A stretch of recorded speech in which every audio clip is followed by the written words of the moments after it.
Praise the Lord. ലേവ്യ പുസ്തകം 5-ാം അധ്യായം 1 മുതൽ 19 വരെയുള്ള തിരുവചനങ്ങൾ. ഒരുത്തൻ സത്യവാചകം കേട്ടിട്ട് താൻ സാക്ഷിയായി കാണുകയോ അറിയുകയോ ചെയ്തത് അറിയിക്കാതെ അങ്ങനെ പാപം ചെയ്താൽ അവൻ തൻ്റെ കുറ്റം വഹിക്കണം. ശുദ്ധിയില്ലാത്ത കാട്ടുമൃഗത്തിൻ്റെ പിണമോ, ശുദ്ധിയില്ലാത്ത നാട്ടുമൃഗത്തിൻ്റെ പിണമോ, ശുദ്ധിയില്ലാത്ത ഇഴജാതിയുടെ പിണമോ, ഇങ്ങനെ വല്ല അശുദ്ധ വസ്തുവും ഒരുത്തൻ തൊടുകയും അത് അവന് മറവായിരിക്കുകയും ചെയ്താൽ അവൻ അശുദ്ധനും കുറ്റക്കാരനും ആകുന്നു. അല്ലെങ്കിൽ യാതൊരു അശുദ്ധിയാലെങ്കിലും അശുദ്ധനായ ഒരു മനുഷ്യൻ്റെ അശുദ്ധിയെ ഒരുത്തൻ തൊടുകയും അത് അവന് മറവായിരിക്കുകയും ചെയ്താൽ അതറിയുമ്പോൾ അവൻ കുറ്റക്കാരനാകും. അല്ലെങ്കിൽ മനുഷ്യൻ നിർവിചാരമായി സത്യം ചെയ്യുന്നത് പോലെ ദോഷം ചെയ്യുവാനോ ഗുണം ചെയ്യുവാനോ ഒരുത്തൻ തൻ്റെ അധരങ്ങൾ കൊണ്ട് നിർവിചാരമായി സത്യം ചെയ്യുകയും അത് അവന് മറവായിരിക്കുകയും ചെയ്താൽ അവനത് അറിയുമ്പോൾ അങ്ങനെയുള്ള കാര്യത്തിൽ അവൻ കുറ്റക്കാരനാകും. ആ വക കാര്യത്തിൽ അവൻ കുറ്റക്കാരനാകുമ്പോൾ താൻ പാപം ചെയ്തു എന്ന് അവൻ ഏറ്റുപറയണം. താൻ ചെയ്ത പാപം നിമിത്തം അവൻ യഹോവയ്ക്ക് അകൃത്യയാഗമായി ചെമ്മരിയാട്ടിൻകുട്ടിയോ കോലാട്ടിൻകുട്ടിയോ ആയ ഒരു പെണ്ണാടിനെ പാപയാഗമായി കൊണ്ടുവരണം. പുരോഹിതൻ അവനു വേണ്ടി അവൻ്റെ പാപം നിമിത്തം പ്രായശ്ചിത്തം കഴിക്കണം. ആട്ടിൻകുട്ടിക്ക് അവന് വകയില്ലെങ്കിൽ താൻ ചെയ്ത പാപം നിമിത്തം അവൻ 2 കുറുപ്രാവിനെയോ 2 പ്രാവിൻ കുഞ്ഞിനെയോ ഒന്നിനെ പാപയാഗമായും മറ്റേതിനെ ഹോമയാഗമായും യഹോവയ്ക്ക് കൊണ്ടുവരണം. അവൻ അവയെ പുരോഹിതൻ്റെ അടുക്കൽ കൊണ്ടുവരണം.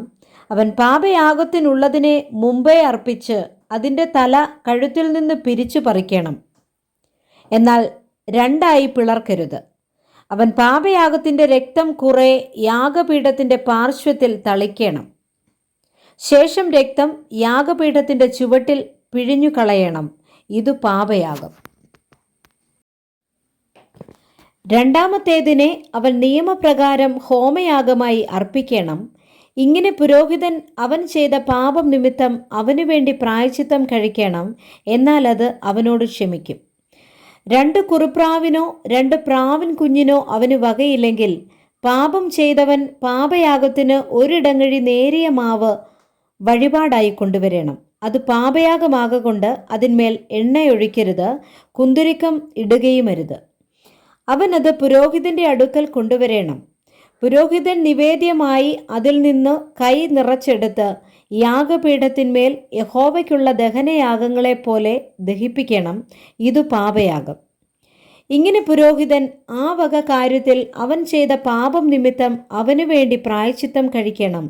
എന്നാൽ അത് അവനോട് ക്ഷമിക്കും. ശേഷിപ്പുള്ളത് ഭോജനയാഗം പോലെ പുരോഹിതന് ഇരിക്കണം.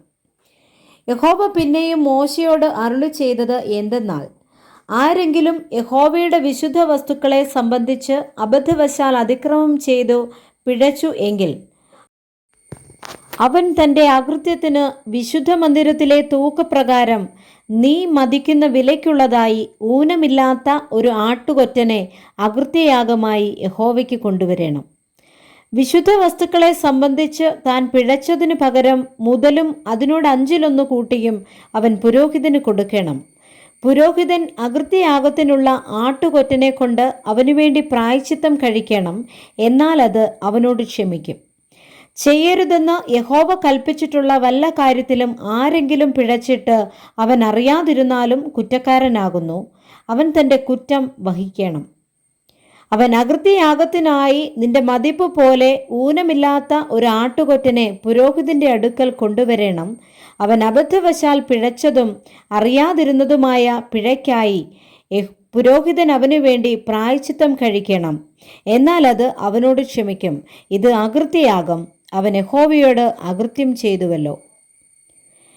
Praise the Lord. വായിച്ച തിരുവചന വേദഭാഗങ്ങളാൽ എല്ലാവരെയും കർത്താവ് സമൃദ്ധിയായി അനുഗ്രഹിക്കുമാറാകട്ടെ. ആമേൻ.